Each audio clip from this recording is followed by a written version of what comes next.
పశ్చిమ గోదావరిలో అరటి రైతుల పరిస్థితి ఏ విధంగా ఉందో తెలుసుకుందాం. దళారుల దందా ఎలా నడుస్తుందో తెలుసుకుందాం. ఇదే అంశంపై మాట్లాడేందుకు మా ప్రతినిధి సతీష్ రెడీగా ఉన్నారు. సతీష్, అసలు అరటి పంట ధర తగ్గడానికి రీజన్ ఏంటంటారు?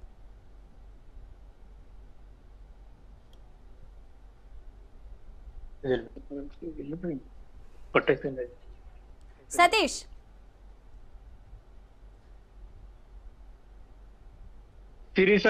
రైతులకు తగిన అరటి ధర లేదని చెప్పి ఇక్కడ మొత్తం అంతా రైతులు చాలా తీవ్రమైన బాధపడుతున్నారని చెప్పవచ్చు.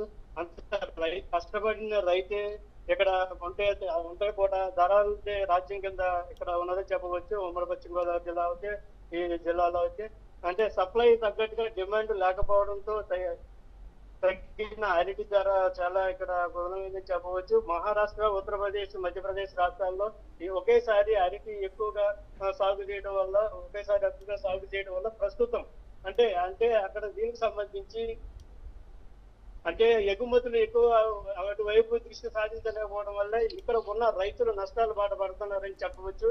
గల్ఫ్ దేశాలైన ఇరాన్, ఇరాక్ రాష్ట్రాల నుంచి ఆశించిన డిమాండ్ లేకపోవడం వల్ల ధరలు తగ్గుముఖం పడ్డాయి.